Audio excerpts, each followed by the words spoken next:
Welcome in, everybody. Hope you're having a great Sunday. Dennis Fithian with you here on the Michigan Basketball Postgame Live Show.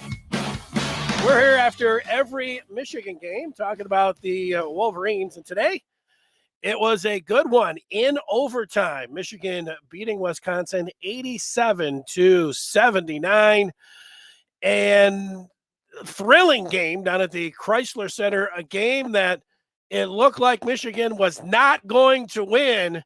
They needed some heroics by Hunter Dickinson, casting up a late three with no time in regulation and burying it, and then going on in overtime and making three big-time consecutive plays. Michigan did. We'll recap it for you and go over where Michigan sits now. Is that we could say that it's on to March. And Michigan going 6-2 to wrap up February. They've won 3 in a row, and things are looking really good.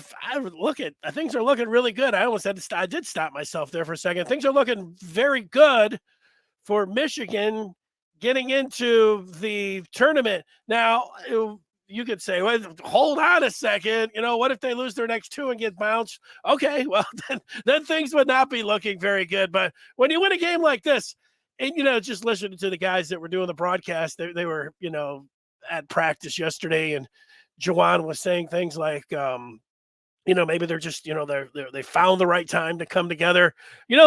This is a little bit reminiscent of last year. Last year, Michigan needed to win games late. Remember, they needed to go down to Ohio State without Hunter Dickinson and win that game to feel like they were going to have a chance to get into the tournament. And then they did. Remember, they lost their first game last year to Indiana in the Big Ten tournament. They had to have that game against Ohio State without Dickinson, and they won it. Kobe Buffkin hit a big 3 in that game last year. So here they are. They had to have this game today. And yeah, they need one of these games ahead. And, they might need to win one in Chicago in the conference tournament. But yeah, you can think about that. Maybe 5 minutes. You can enjoy this one. This was a fun game. There was a stretch in the first half, the last 10 minutes of the first half. I thought Michigan played fabulous. I mean, I'm watching them and I'm looking at them. I'm like, man, this team looks like an NCAA team. This team's sharing the ball. Oh, look at him. Look at Hunter Dickinson. Look at Kobe Buffkin. And then, they get it to the second half. And Dickinson looked like, they when they played Wisconsin last week or whenever it was, Dickinson had the good first half. And then Wisconsin put the clamps on him in the second half. And it looked like that was going to be, and it really was. It was, deja vu from the last game that they played. And I don't know if Dickinson looked like he was running out of gas a little bit. And then, Buffkin missed a shot. And then Michigan had their 2 freshmen turning the ball over. And it really didn't look like this one was going to go their way until that big Dickinson 3. Let's run through it a little bit. I'll read some of your feedback. Michigan was a 6-point favorite in this game, and they end up covering that spread. No Jet in the starting lineup, and Jet Howard did not play with that right ankle despite being in warm-ups, and some people projecting him to get in there. He was not in at all. He stayed on the bench, and Michigan was up 8 at the half. I already mentioned how good they looked in the second or the last 10 minutes of the first half. They looked wonderful. Hunter Dickinson had 12. Kobe had 10. And, when Dickinson, it was like when Michigan played Ohio State a couple Sundays ago, and Dickinson was flashing to the middle. He was over on the left side. He was over on the right side. He was doing all this. And, how do you say get a guy in that flow, whatever it was in that first half? Dickinson had it. And, get back to it. If you could always have your team playing like their NCAA tournament lives were at stake, playing desperate like there's no tomorrow, Michigan played like that in the first half. If you're a coach, you would like to be able to bottle that and get them to play like that all the time or more times than not. but Michigan was playing like that in the first half. And then in the second half, I could break this one down for about an hour with you, and I was sitting here breaking it down. The lead change, it was back and forth and back and forth. Chucky Hepburn, he poked Doug McDaniel in the second half in the mouth. And then a little bit after that, he ended up leaving with a lower body injury. But just with less than a minute to go in this game, Kobe Buffkin hit a big baseline J. I mean, it was a smooth looking shot. Kobe Buffkin has gone from somebody heading into the season that I wondered if, he was even a starter on an NCAA tournament team to, wow, this guy's good. This guy's good. And then, to this guy's exceptional. This guy's awesome. And this might have been his best game today. Buffkin hitting a baseline J to put Michigan up by 1 with under a minute to play. And then, Wisconsin countered and got up. And then, Michigan burned 2 timeouts. They had a double timeout. And with Wisconsin up by 1, Michigan uses both of their timeouts. There's 20 seconds to go. Buffkin gets his drive blocked. It was a great shot. Or it was a great block by Wisconsin. And then Michigan has to foul Whiskey with 8.1 to go, and they make both of their free throws. So with 8 seconds left, Michigan, they got it to Buffkin, who was down in the corner. He rose up and fired for a 3, but it got blocked, and they ended up looking at it forever. They put 2.1 on the clock, and then they threw it up top to Dickinson, who took one power dribble and just casted it up there. Dickinson shot a lot of threes. He started as a sophomore shooting threes, but he's always like been towing the line. It's not like he's been, 26 feet or whatever he was when he shot this one with the power dribble and threw it up there, and he just buried it.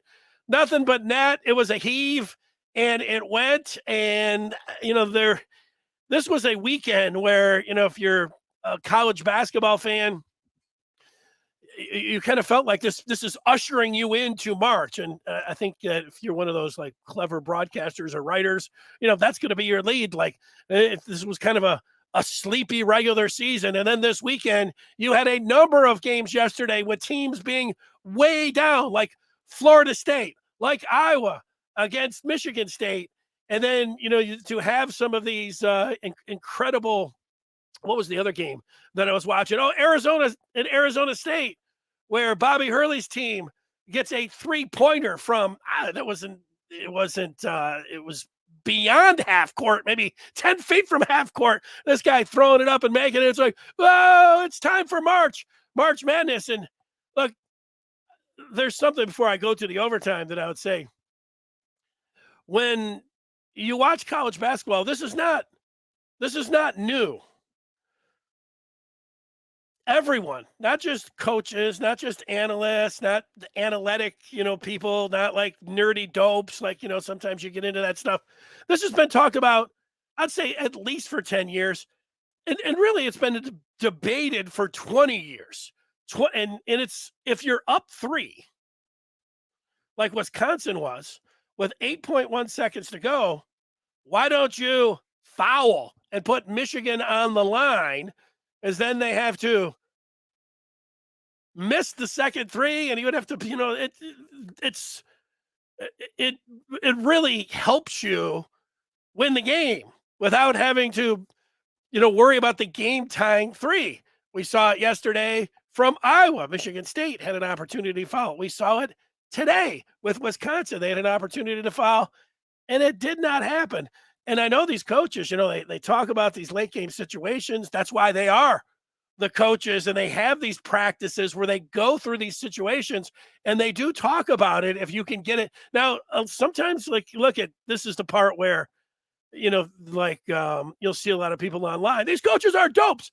And I get what they're saying. I think they have a point there. But it's also like when it's in the flow of the game and, you got to fight over a screen and you might be trying to take a foul and you think you're going to get one and you don't want to rip the guy down to the ground, obviously get some kind of intentional foul. So, but Wisconsin didn't even try to foul. So I think Michigan State reached out, went for a little touch foul yesterday as they were getting around a screen, and I think they wanted to get it, and then it didn't happen, and then they kind of got screwed on that.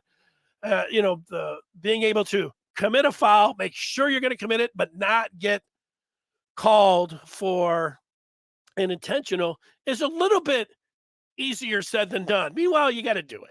And Wisconsin didn't do it. Shame on them. Michigan State didn't do it, and shame on them. And that goes back to their coaches. That goes back to their players to be able to win that game, whatever.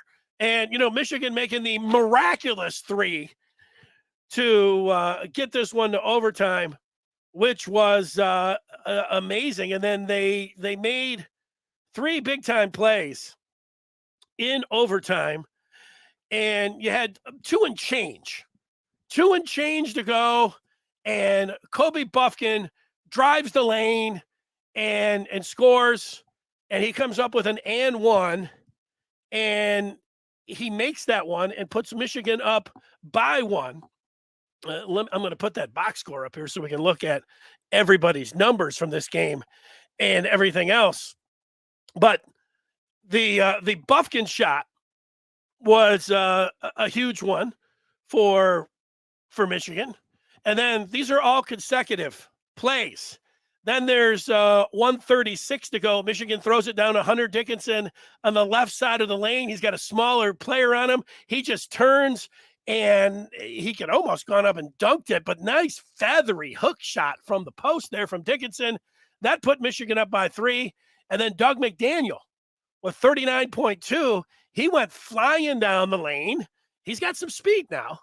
Doug McDaniel does, or as he's been called, Dougie Fresh, going down the left side and putting Michigan up by 5. And that was pretty much it. There's some fouls, and it ended up being an 87-79 game. So there were some free throws that needed to be made by Michigan, and they ended up making those. But these are the 3 biggest plays of the game. And really, if you're a coach in this one, this is what you get down to about talking about March.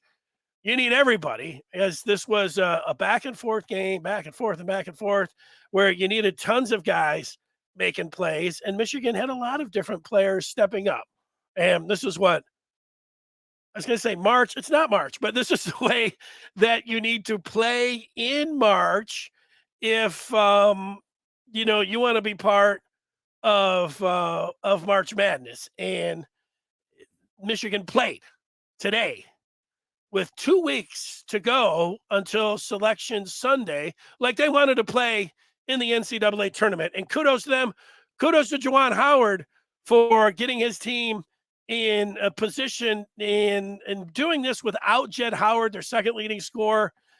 There's been some talk, and you can understand it, because Michigan has won 3 in a row, but they won 2 without Jed Howard. There are people saying, hey, maybe Michigan's better off without Jed Howard. You'd say, well, what are you talking about? Well, when you go out there and win, and you're watching the team look like they have a lot of chemistry with one another, and then, again, they're winning ball games, you do look at it and say, hey, well, what's been different? This different guys stepping up. Jed Howard coming back, whatever.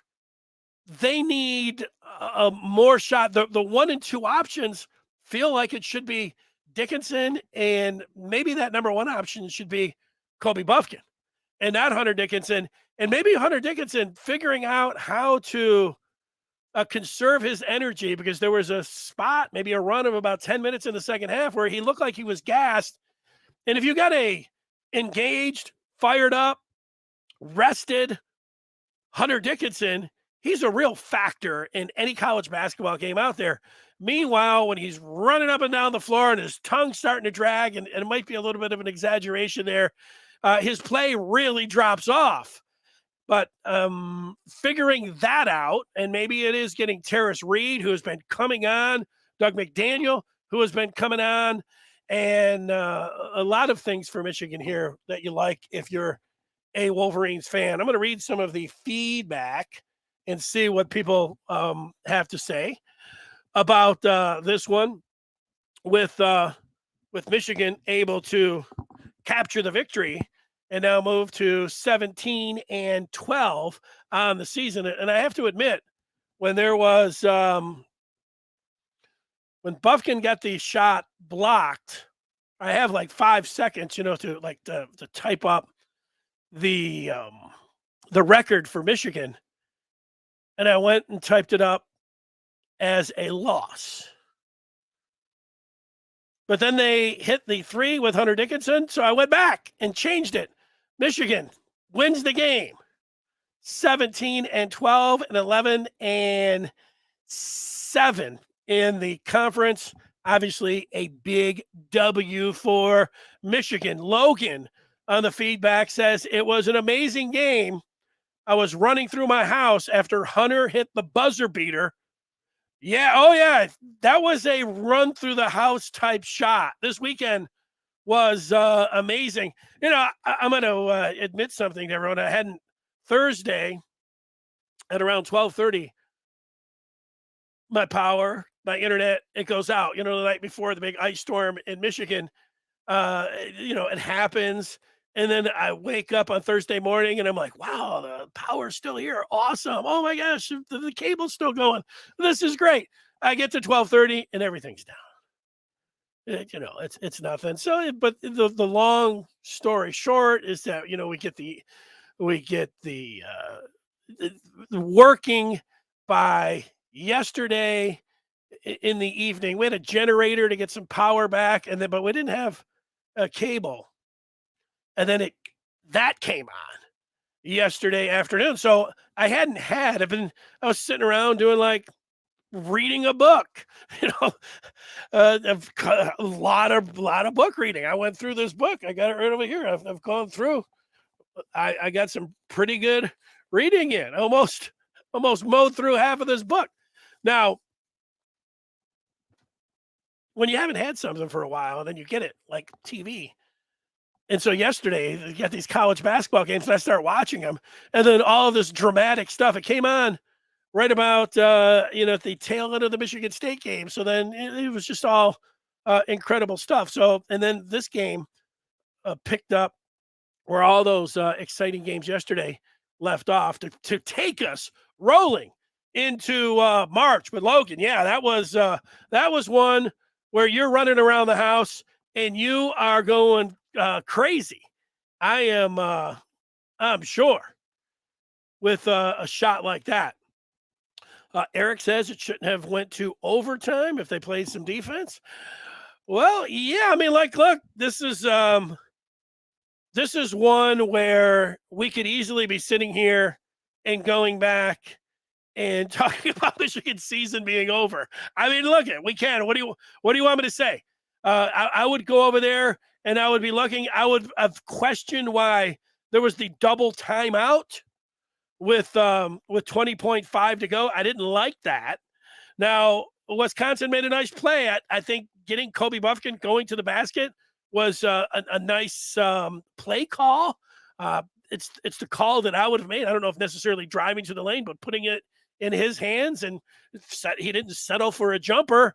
But and I was thinking that, if you're talking about playing defense, like this game went back and forth. I mean, how many lead changes? Were there 20 lead changes with 10 minutes to go? It was back and forth and back and forth. So, yeah, a couple more defensive stances there.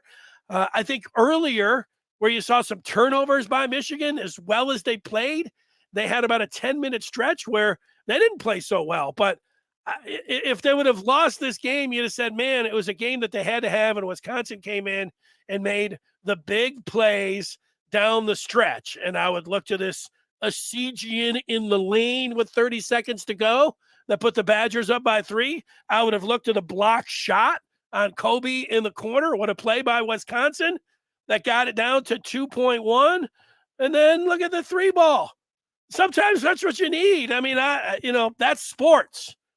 So it goes from, instead of talking about this, it shouldn't have gone to overtime if they'd have played better defense, to elation, and who knows what you can do with this, with the ability now to, if they could pick off one of these next 2 games, and we'll get to those games coming up, and who knows what they'll do in Chicago. Again, this feels like, remember, last year was a good year for Michigan. Last year, Michigan won 2 games. They made the Sweet 16. Most of the season, they didn't look all that hot. It was like, are they going to make the tournament? They're not going to make the tournament. They're not going to make the tournament. And then they did.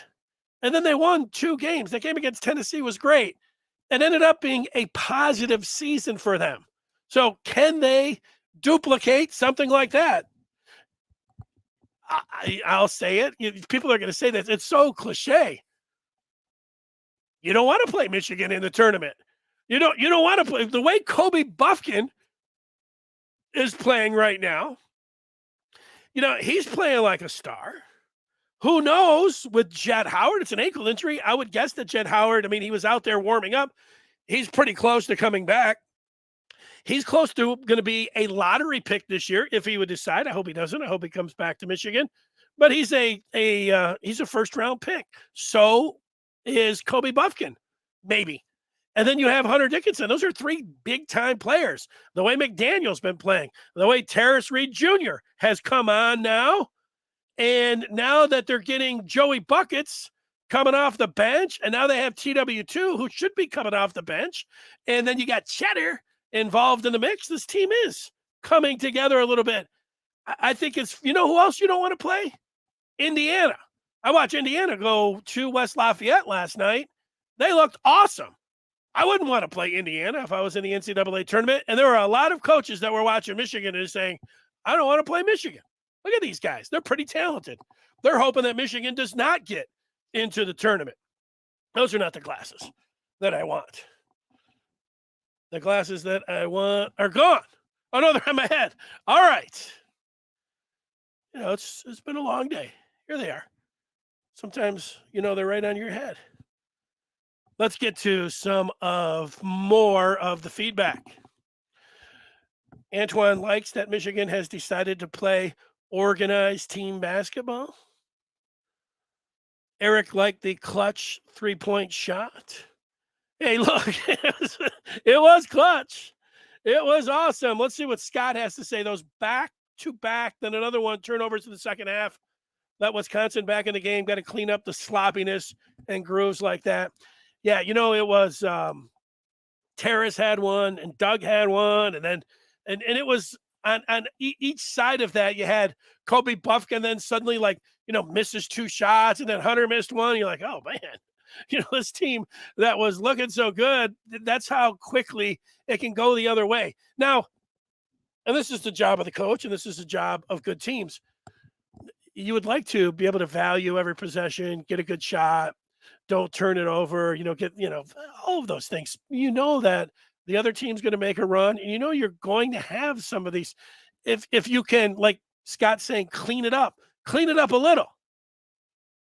Because you're not going to be able to do all of that. You're going to have some of that, but don't have as much. But I'm with you.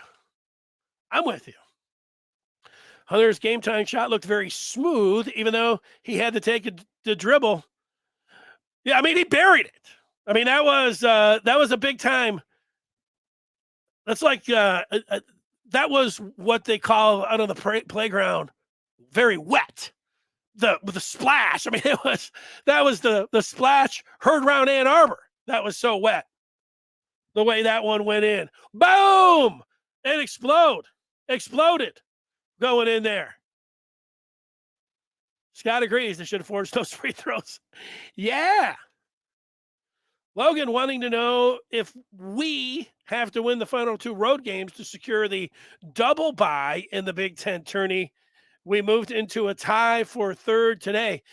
I was looking at some of the, the double bye scenarios, and it's interesting because Michigan's done a lot better in the conference than they have overall. It's really jammed. I'm not sure the answer to that, Logan. I'll have to take a look at that whole thing. With that bracket, I'm not sure that I'm going to be able to get you that answer today about the double bye. Woo! Yeah. Scott talking about Michigan is a Sweet 16 contender. Look at just like that. From roadkill to Juwan should be on the hot seat to he can't recruit, he can't coach. this team's a joke. Dickerson's regret. I mean, this is sports, and I'm saying a little bit of it tongue in cheek, but this is a lot of what's been talked about with Michigan, AAU ball and everything, and then now here they are coming together at the right time. Even Detroit sports talk like the big win for Michigan. This was March for Michigan today. Yeah, they needed to play like this was their NCAA tournament life was at stake because, AJ, you're right. It was. And they did run some good plays. Scott asking the question, if Jet is a sixth man when he gets healthy, I want to see him off the bench a little just to see how he looks. I'm with you, Scott. And coaching, I've never been a coach. But when I see the great coaches, and you see it a lot in hockey and the playoffs, like if a team's winning, they stay with the same lineups. They lose, they shake things up. Do the same thing in basketball. Don't mess with a good thing. You've got some good things going now. Basketball can be a little weird because star players can really take things personally. We see it in the pros a lot. We saw it. Now, it doesn't happen with everybody. Some guys understand, coming back from injury, but some guys, like Allen Iverson. I can remember being it was around Thanksgiving, and Iverson was hurt. But he was set to come back. And we were standing there, and we had the mics, and somebody said, "Hey, Allen, could you see yourself coming off the bench to get acclimated, with the Pistons when you're coming back?" He had an ankle injury or whatever else. And he didn't go, "Practice? We're talking about practice." He talked about bench. I'm not coming off the bench. The bench? He said it just like the practice. It didn't get quite the traction as practice. But the point is, dealing with your star players. Now, this is college. That's Juwan's son. I think that it'll be very interesting. I think that Terrace Reed should be in that starting lineup. That it's funny, like, I think Lapis, who I like as a color analyst, at the beginning of the game, they didn't start Terrace Reed. But when they had him out there, Lapis was like, "I like this, going with Dickerson and Reed." It really, because Wisconsin has their big players. And then later in the game, he's like, "I don't like the two bigs out here with Michigan." So I like having both of those guys out there. To me, it comes down to Terrace Reed gets into some foul trouble, and then Hunter Dickinson gets some conditioning situations. But Dickinson, when he is in there, sometimes there's too much of just Dickinson standing out on the post and everybody else kind of just standing there.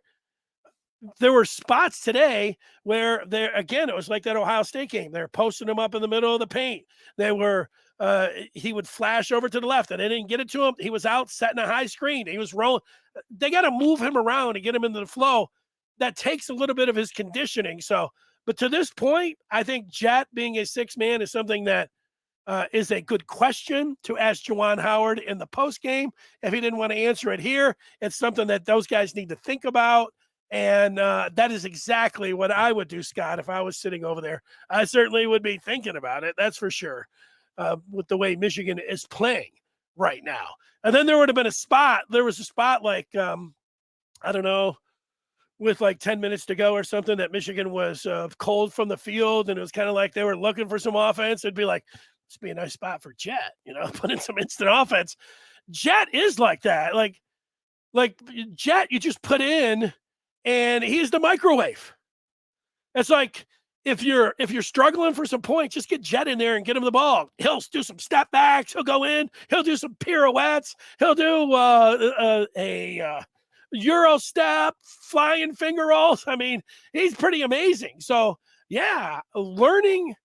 I think it's a nice arm to bring out of the bullpen.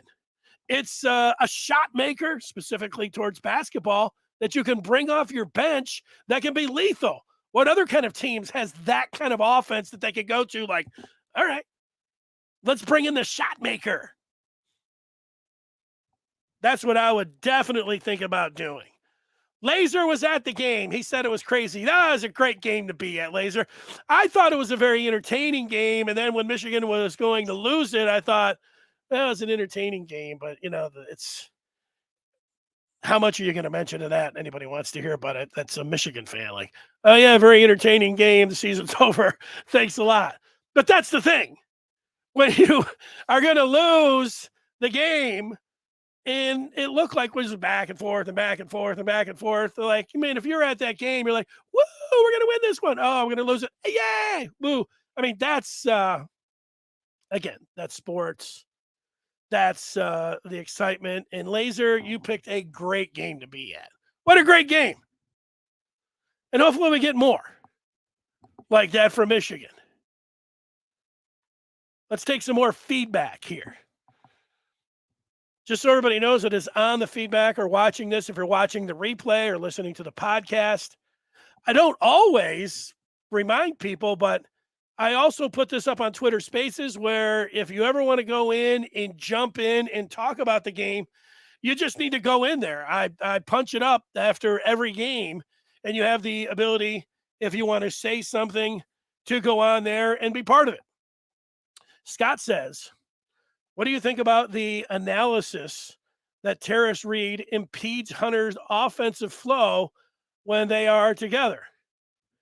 Well, I think that you can, there's something to that. Like last year, you have Musa Diabate and Hunter Dickinson down in the post, and it seemed like it was too clogged. Scott, if you have smart players and smart coaches having the ability, and you saw it, I don't have the exact time stamp written down, but there was the one part where they were trying to post up Hunter Dickinson. They had a little high-low going, and Dickinson wasn't there, and he ran all the way over to the other side and bounced out, and then Reed posted up, and Dickinson fed Reed, and he went up and got fouled.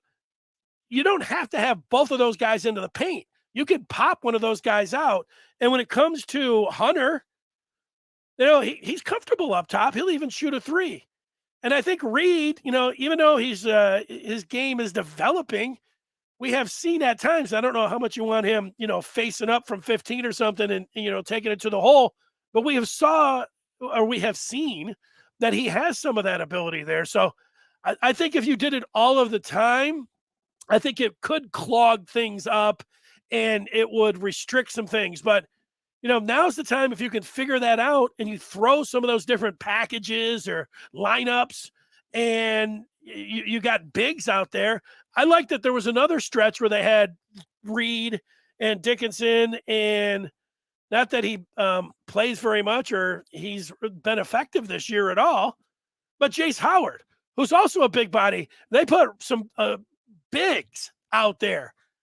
That was a big lineup that Michigan put out there. And it was actually Jace ended up getting into the box score and had a blocked shot on that. So, it can clog things up, but a good coach and the way that these guys are playing, you find a way to get those guys out on the floor. I would start that lineup myself.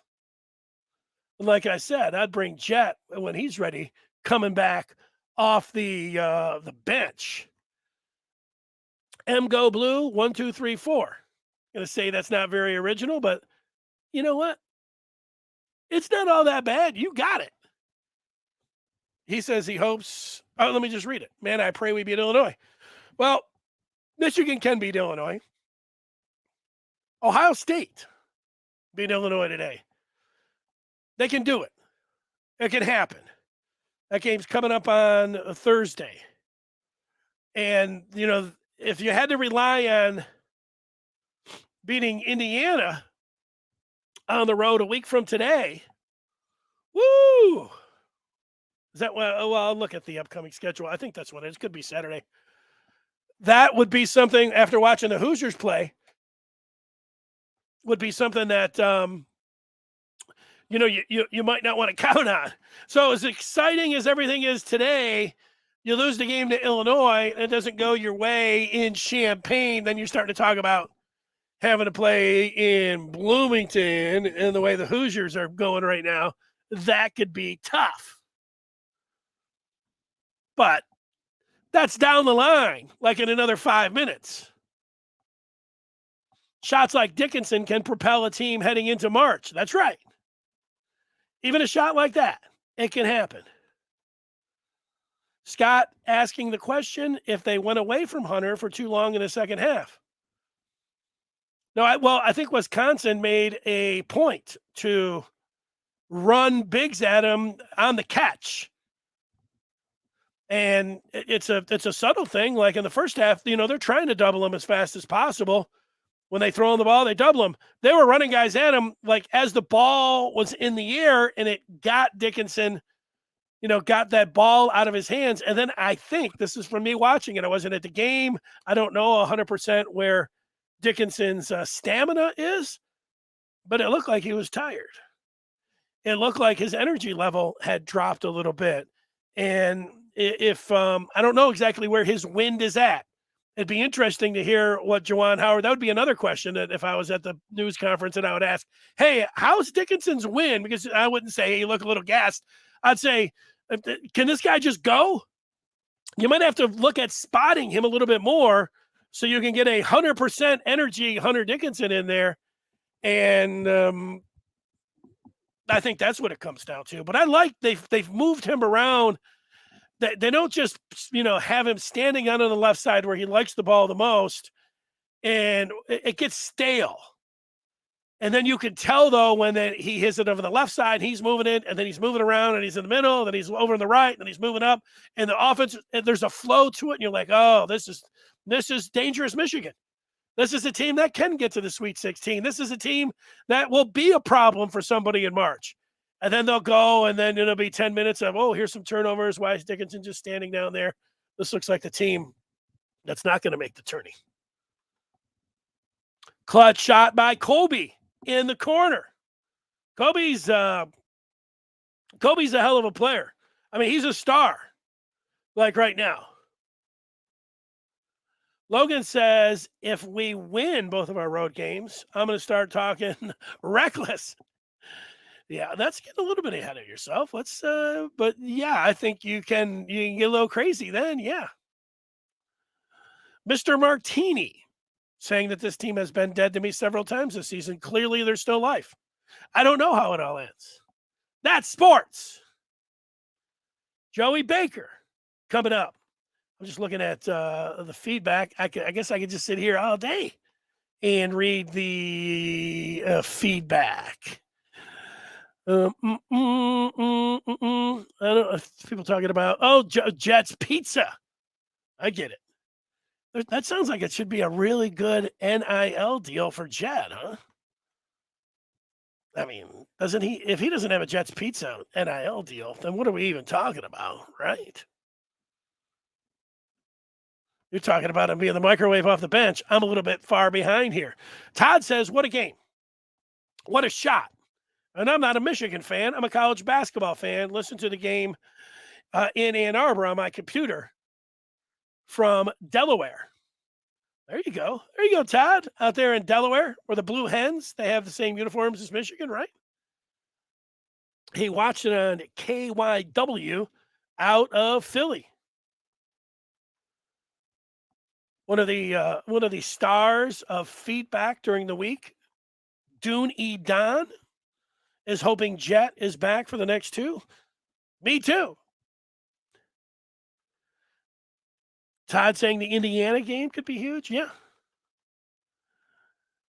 Adam indicating that Buffkin is turning into a pro. Adam says Jet off the bench. Sorry, that is a horrible take. Yeah, that is my take right now, Adam. I'm all right with you now. I mean, like, not everybody's going to sit here and agree with every single thing I have to say. It's okay that you think it's a horrible take. I've envisioned it. I've run it through my mind and how it could work. And when this offense needs an injection of life, that's when you bring the microwave in, Adam. Now, let's see. Adam defending his point after him calling my opinion horrible. He says they need Jet to continue to space the floor. He is still the best three-point shooter. Well, he is, but one thing when you watch Jet, Like, you need a team that is all playing as one, that coalesces, that feeds off of one another, that he's got your back and all of that. And you see it in basketball all the time. It's not always the best five players, it's the five that play the best together. And Jet individually, like Jet has this NBA game, he has this AAU game. You get Jet out there, he's stepping back, pirouetting, Euro stepping, the instant offense, I mean, all that. And then he'll disappear for 20, 30 minutes. He'll do nothing. And guys are going right past him. And like, you're like, Jet, come on, play some defense. And they're just running right back to him and he's playing this Ole D. Then he's getting out and he'll fire up a 35-footer. He can get him in bunches. I like Jet. I like the Euro step. I like the on the move, on the baseline shots, but I don't think it fits well into a team game. It hasn't overall for Michigan. It's like it's sometimes like that with Dickinson. The other guys are kind of just standing around and they're like, all right, what's Hunter going to do? They do it with Jet too. It's like Jet doesn't even need any picks or anything. He doesn't need any help. You just throw it over to him and let's just go see what he's going to do. He's going to search around and zigzag and fire up some shots. It's like, wow, look at him. That can help your team. But it hasn't been a fine oiled machine. He's come out and he's been spectacular a few times in some games where he's been getting bucket after bucket, instant offense. But then where's he gone? Like, if he was consistent through the whole game, you'd be like, okay. And sure, he's got those points. He's got those shots. And he's got, the amazing talent. I don't know how it fits in with the other guys all that well.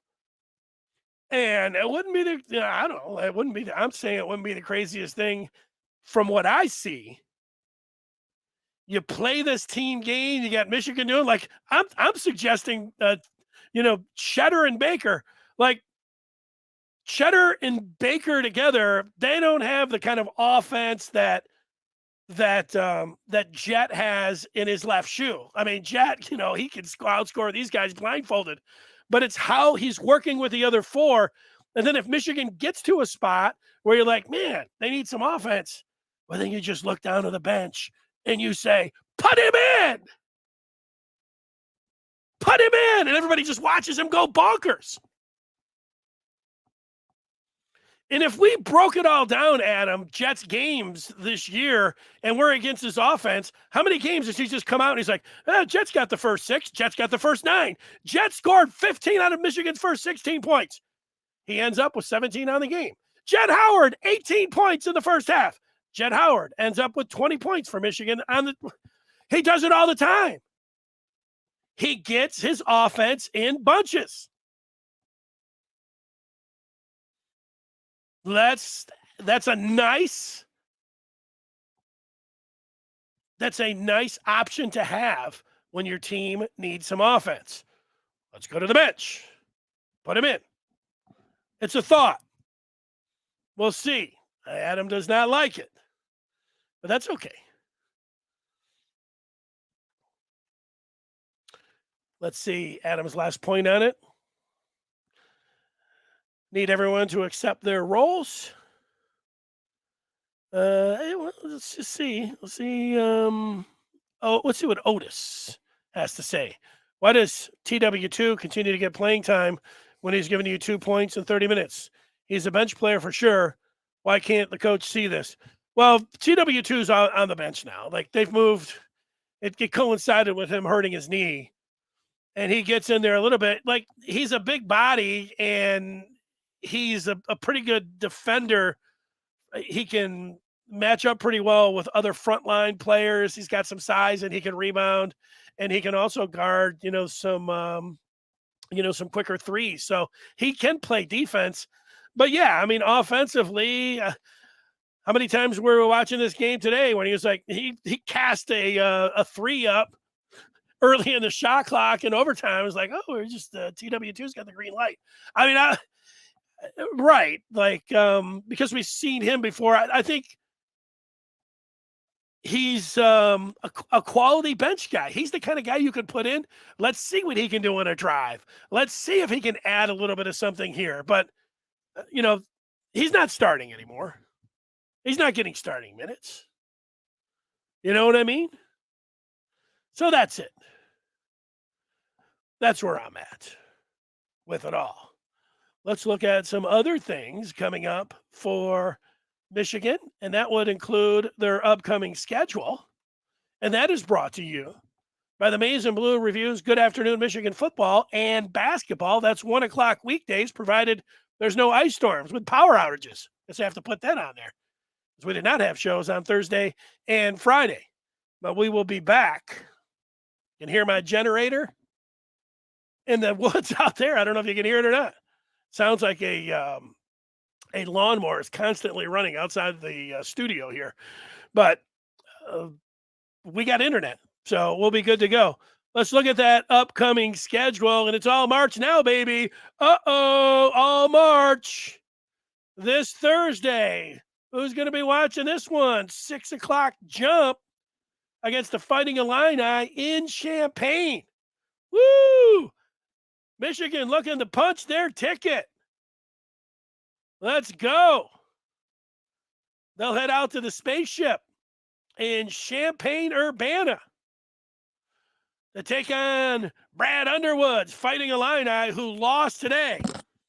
Say they won't be in a happy mood. They won't be. They will not be in a good mood on Thursday after getting drubbed, smacked upside the head by a less than mid Ohio State team. Woo! Those Fighting Illini fans they're calling out their team. We got a bunch of dogs. You might lose to Michigan on Thursday. You guys might lose to Michigan on Thursday. We'll see. And then I was right. I should just stay with what I was thinking. It is a week from today. That'll be March the 6th. A 4:30 start in Bloomington against the Hoosiers. Hopefully Michigan will be punching their ticket Thursday, but then you can start talking about seeding, and like Logan was talking about, you can start acting a fool. If Michigan wins these two, then they will have won what? What are we sitting around talking about then? They will have gone 8-2 in their last 10. And I got some news for you, and that would be heading out to Chicago. People would be feeling pretty good about heading to the Windy City, winning 8 out of 10. Believe those broadcasters would be like, the Wolverines are hot. And they would be. Heck, if they split these next two, they'll be hot. Michigan is, let's use some other March cliches. They are peaking at the right time. Let's look at their last 6 games. They're coming together. So all of those things can apply to Michigan right now, and we'll see if they're able to do it over these next two. Man, I have been to Chicago and I have been to Indianapolis a number of times for the Big Ten tournament. I love the Big Ten tournament. The only thing I love more than the Big Ten tournament is the NCAA tournament. And 2 weeks from today, it will be Selection Sunday. And if Michigan wants their name called, I think they need to win one out of the next two. And I think they need to win one in Chicago. If they do that, I think that they have a pretty good chance at getting in. Now, I can put them right. You say that, you could say, I don't know, the resume's light. They got that quad 4 loss against Central.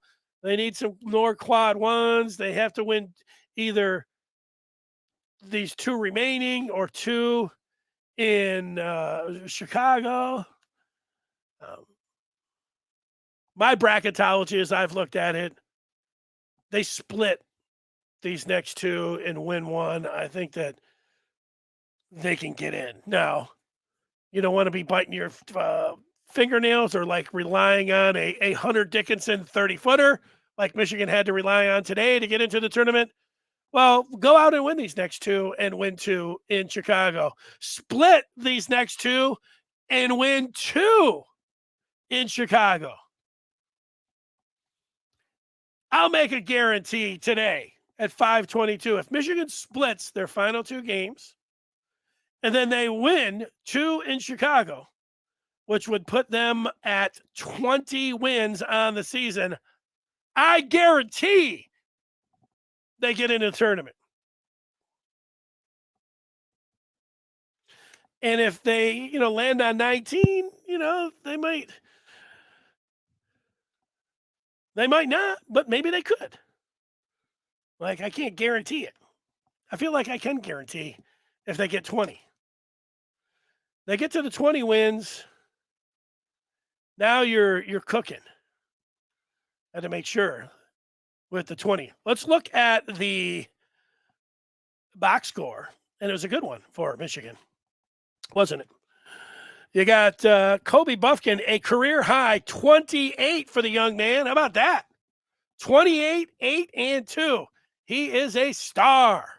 Kobe Buffkin, the southpaw. The southpaw out of Grand Rapids. How about it? 6'6". At times, he reminds me of a left-handed Joe Dumars. Kind of, eases his way around the court, deliberate. Kobe Buffkin. What did Lapis say today? That they were at practice yesterday, and Jawan was almost brought to tears talking about Kobe Buffkin, how much he likes him. And we have found out that he is the hardest worker on the team. He's the first one to practice. He's the last one to leave. Jawan Howard was nearly brought to tears talking about his sophomore southpaw today. Wow. Kobe Buffkin, let's hear it for him. Let's give him a bell. That's pretty good. He played like that today. How about that baseline, Jay, in regulation? It was nice. Hunter Dickinson had a dozen at the break, ended up with 23 and 10, another double-double. Look at the young freshman, Doug McDaniel, 20 points for Doug. Joey Buckets, I was going to say off the bench, but he was in the starting lineup. Joey Buckets was. He had 9 points on senior day. Cheddar, the fan favorite. Got a goose egg, but who cares? He's Will Cheddar. The bench. Terrace Reed had 5 points and 3 boards, but everything he does seems like it is magnified. I don't have his he's a human eraser. The way that he can go after it defensively. And he's already, as a true freshman, his nickname, the Big Hoss, he can body up anybody. He's like a little Shaq down there in the paint for Michigan. And the human eraser with a few blocks for Michigan. There's TW2. I could probably, let's see if I can move those. Let's see if I can look at the whole box score. I can look at some extended numbers. Looks like I can do that. And how about that? Let's move it around a little bit and get the box score. Also, I have it sitting right here in front of me. Let's go to it there. And we have it over here. We got box scores aplenty. I'll blow it up for everyone so they can see it. 2 blocks. I see it now. For Reed, here's the entire box score. Well, maybe I should go with this one every time. Look at that. I can look at the whole thing. Terrace Reed, 2 blocks. 5 points, 3 boards, 2 blocks for the Big Hoss. TW2, 7 boards and a bucket. Look at these. Hunter Dickinson had 2 blocks. Dickinson was nice today. And none bigger than the big 35-footer there at the end of the game. Let's look at some of these other statistics and see if anything jumps out as we go to the game totals. Well, Michigan shot 49% from the field. Not bad. 7 of 21 from downtown. 84% from the charity stripe, 84.6. And I felt good at the one point when they're like, Wisconsin, the announcer was like, Wisconsin blows from the free throw line. Well, they buried 11 of 12 from the free throw line. It was like, what's my man's name from Michigan State? And the guy, 10 of 10 from the free throw line, 11-11 from the free throw line. I'm like, what's this guy never going to miss? He missed one. And then Iowa, that's all they needed was one miss. And they were able to tie that game up. Why aren't we talking about McDaniel more? Well, I think everybody's going to get talked about in glowing terms now. I mean, this is it. Michigan has put themselves in position where they can get a split, go into Chicago. They're playing for something. March is real. If they don't survive that game today, then, we're talking about the lowest of lows, and now we're talking about the highest of highs. That's sports. That's why you like watching Michigan. That's why you like college basketball. Michigan marches into the next month on a roll, and we'll be there on Thursday.